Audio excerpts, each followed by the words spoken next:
Welcome back to the Art of Hobbiness. I'm Erin, joined by my lovely co-host Tam. That's me. Yay! We love it. Love to be back. Happy to be back. Mm-hmm. So today we're going to be talking a little bit about how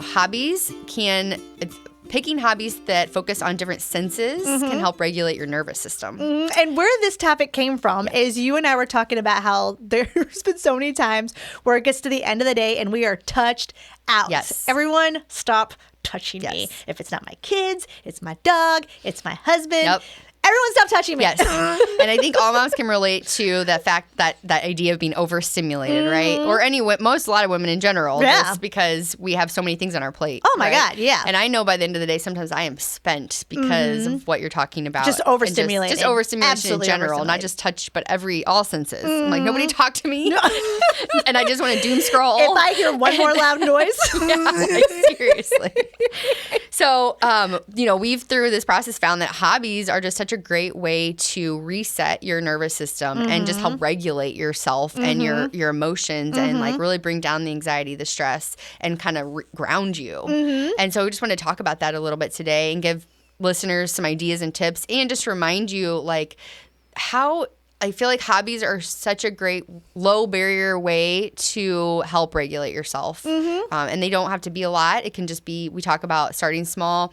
10 minutes a day can just really change the trajectory of your day, the way you feel. Oh, yeah. Well, and if you're someone like me who's like a hobby dabbler, having several different hobbies from various skill sets can be really great with trying to stimulate the different types of senses.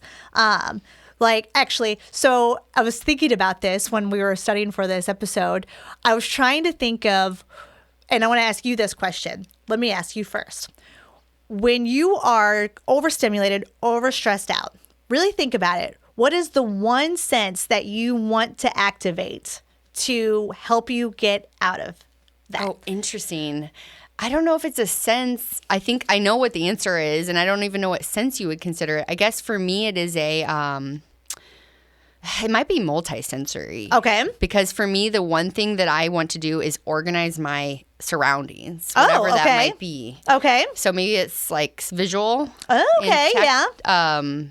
Something about like organizing cleaning my room or just putting like for some reason that like putting things back where they're supposed to be helps regulate. It feels so good. God, I love it when it's all right where it's supposed to be. And I love it even more when my husband's like, where's that thing? And I'm like, let me show you. I would flip that question on you. What do you feel like you're... Yeah. So I actually, thinking through this, smell. Smell is the one that I go for. Okay. And I was thinking about it because when I go to bed at night, I have a very specific lotion scent that I want. I want like a very like almost kind of, I don't want to say full-blown minty, but like in that arena to kind of just get me set for bedtime. Oh, wow. And then when I am overwhelmed with how the house, maybe it's not even just like if the house is messy, but if the house just feels chaotic. Sure. If I put like a cottony type smell or like a floral type smell to the house, helps calm me. Oh, that's lovely.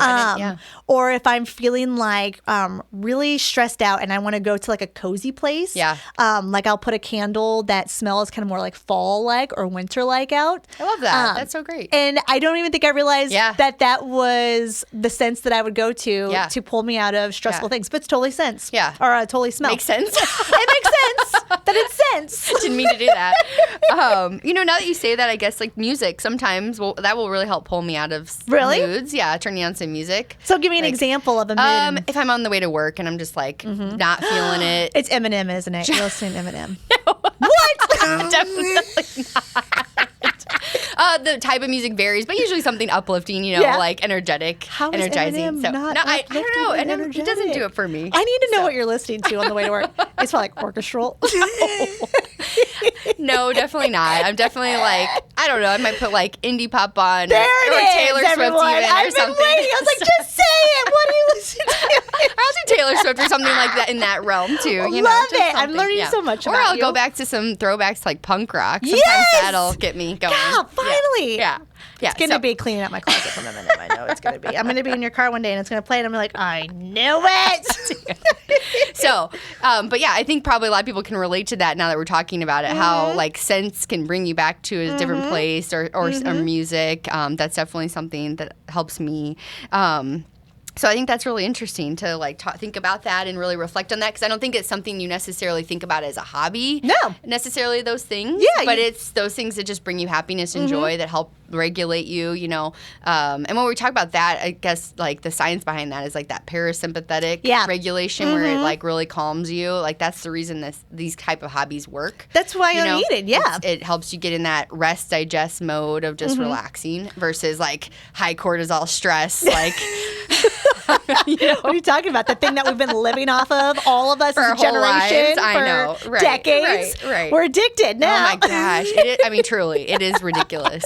I think there was a part of me growing, like in adulthood, or maybe even like adolescence to adulthood, where I felt like if I wasn't stressed, then something wasn't going to get done or it wasn't going to do well. Like I needed that stress, you know. I totally feel that, Erin. Yeah. In fact, I think Pat at one point in time joked about like thinking that I was addicted to stress. Yeah. And I remember laughing it off, but looking back, I think I really was. I think if I wasn't stressed, I felt like I wasn't doing enough. Right. And then therefore, if I wasn't doing enough, then I wasn't independent enough. Yeah. And if I wasn't independent enough, then I wasn't perfect enough. And it just like kept going, right? I think we should just clip that because that was like perfect. Oh, was it? There you go. Soundbite. It just, it spirals. And like, and the worst part about it is we're like, as millennial women, grew up in a world that fostered that, right? Because like if we weren't hustling, if we weren't independent women, then we weren't doing our part, and then weren't doing enough, you know? So anyway, side note. So yeah, I guess coming back to this hobbies being for the a mom, senses. We're overstimulated, and our suggestion is look for a hobby that mirrors the sense that you use to get out of that overstimulation, right? So as I was sitting here thinking about it, and so I was like, scent is mine, right? Yeah. So I went to ChatGPT and I was like, give me a list of hobbies that would be helpful for different types of senses so that I could try some for this podcast. That's a great idea. So, okay, if you're looking at yourself, and sight is one that helps you break out of that overstimulation. ChatGPT, Chatty Girl, says that some of the hobbies you could try could be like watercolor painting, photography, puzzle solving, which I thought was interesting to go underneath there. I'm not so sure if I totally agree with that one, but it goes. And then it says slow scrolling through art accounts. I've never heard of slow scrolling. Me neither. I'm not really sure what that means. Really taking it in. Maybe and really go slow with your thumb swipe. But I was like, sure. But what I do want to note is while doom scrolling, we can all laugh about as being like negative. Right. We also would say not totally. Sometimes you really do just need to turn your brain off, right? And just rest. And so long as you're doom scrolling stuff, like I would argue for Chatty Girl's, suggestion, artwork, something that kind of stimulates you or makes you feel positive, as opposed to like content that's like super negative and makes you feel bad. Absolutely, there's a positive spin to that. Sure. So you being a sight person, I feel like maybe those could be ones. You've tried watercoloring, though. Yeah, I did. I really like it. Yeah? Have you gone back to it at all, really? I did. Well, I bought watercolor for my kids. No way! Yeah, like the paper and just like some, basic paint. Sure. And so we do get that out sometimes, and I do it with them. It's fun. Oh, there you go. And I'm not very good at it, but it's fun. Really wanted to be good at it. We did that class with Robin back in the fall, and I feel like we should revisit that. We should revisit that. That was really fun, and I felt like she created a really good supportive class. Like I remember her teaching structure being really interesting for the both of us, because you and I are both like very much like, tell me A, B, and C, and I can totally do A, B, and C. But that really wasn't how she kind of led the class. The class was more like, here's the idea for you to start. It really pushed us outside our comfort zone. Oh my gosh. Yeah. But it was so good for us, right? So and you could tell the rest of the class really enjoyed that vibe that she provided. Definitely. 10 out of 10. Would recommend it. Yes. Okay, so if sound is the thing that you can use to break you out of your stimulation. Which, thinking about it now, back to the music, what I was talking about, I do think that's one of mine, because even audiobooks is listed on here, and that's a big one for me too. That's a really good point. Audiobooks is a great one to do. And actually, I found when I did my book club, which if you haven't listened to that episode, that's coming up, that one I felt like was really good for me when I was doing like chores. Like if I was getting stressed with like, you ever find yourself when you're like, I have so many chores to do that you don't even know where to start. So you're like, you walk to the kitchen to put away the cup because you're about to do the dishes, but then you see the blanket that your child had carried into the kitchen. So then you take that into the room. And then you're like, every week. Now I need to help them clean their room. So now I forgot the kitchen, but I start to go back there, but I'm like, no, go back to the room. No, clean the kitchen. No, go back to the room. Do you ever get stuck in that? All the time. Yeah, and I just keep going. Yes. Which one do I do? But anyway, so listening to music, audiobooks, like water sounds, beach sounds. That one we introduced our youngest to, and she has really embraced that for this summer. We did like a lot of road trips. Yeah. And whenever it would be like late or she wanted to sleep, she was really embracing those that's sounds. Awesome. Yeah. You know, we got a Yoda player for my oldest. You know what a Yoda player is? No. It's like this little mini box, like, I don't even know how to describe it. Mini speaker that you can put cards in. So it's kind of like a little radio for them. But these cards are like specific for this. And so it tells them stories or whatever. But one of them is a fireside, like just fire crackling. And a couple of times he's asked to put it on to like fall asleep to. Yeah. That's interesting. What, Yoda? Yoda. Okay. Yoda. Close. All right. Anyways. So if smell, is your tool, then aromatherapy, which I obviously use. I wonder if I should be, one of those little scent stick gals then, I've never been one, but maybe I should embrace that just rub it under your nose whenever you're getting stressed. Candle making, which is a good hobby for you. That I have been kind of looking into. That'd be a fun hobby. I feel like that I'd one. be interested in doing that even. Because we had, I guess that was on our show, Dr. Kelly. I think she was. That's right. She embraced candle making. I should circle back to her. Soap. Oh, or maybe it was soap making. But that would be smell too. I'll ask her. Yeah. Follow back up with her on that one. And then it says essential oils during crafting, which I never thought about having a scent associated with a hobby, but that's something interesting I might have to explore. Like because like whenever I want to do bedtime, I have a very specific smell I want. What if I had a specific scent associated with creative space or self-care space? That's a good idea. Never considered. Yeah. I'm going to explore it. Yeah. I'll get back to you.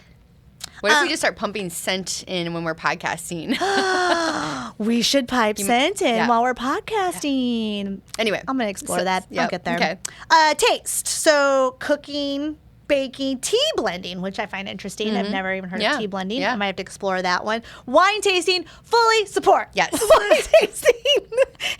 I would love to say I also partake in wine tasting. Taste is definitely part of my overstimulation cure. Touch. So this one I was nervous about because I was like, does this mean snuggling? But it doesn't. Knitting, crocheting, pottery. I think I could be somebody who's really into pottery as... I think that would be one of those ones that would be, you think it's going to be easy and it's not at all. But I do think it'd be a cool one to try. I don't know. If you have a pair of ghost hands, like in the movie Ghost, maybe it could be easy. And then this final one, it said like trying to look for if you're like a multi-sensory person. So like you talked about how like visual was a way to kind of break you out of your overstimulation as well as audio. It talked about engaging multiple ones. So like what would be a good one for you then? Okay, so if you're visual and audio. I mean, I do find like when I'm doing my cleaning or organizing that I am doing listening the to audiobooks and there. So there you go. Boom, that's an easy fix. We just solved your overstimulation I'm sure problem. I'm not the only one doing that, but yes. But I feel like that would be a perfect one to work.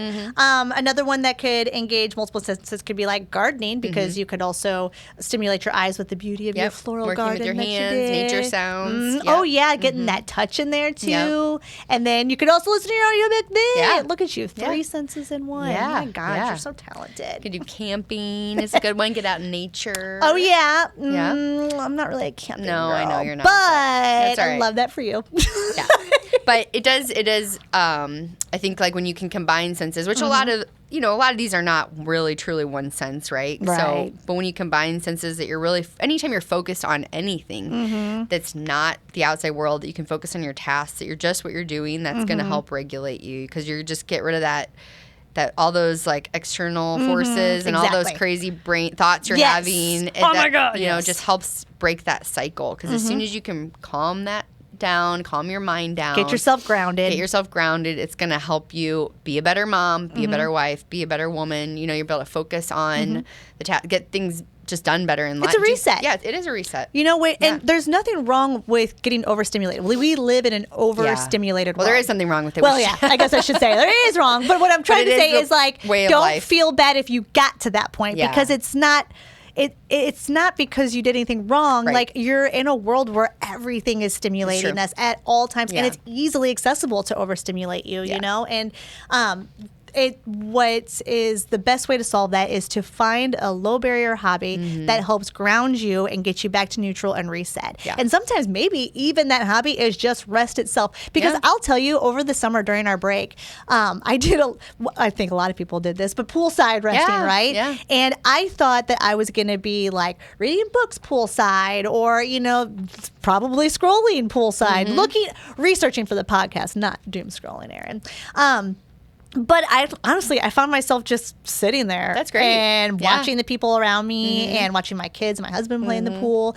And it was really restful. And I really found myself really convincing my kids, like, no, you want to go to the pool today. So that no matter how tired you are, because I just wanted to sit by the pool and just rest. Quiet. And, you know, I found a hobby in that. And it really kind of helped, like, reset me. Yeah. We all need more rest in our lives. Everybody needs rest. Yeah. And I feel like just breaking a couple minutes of that, you know, it's good for you. So. Yeah.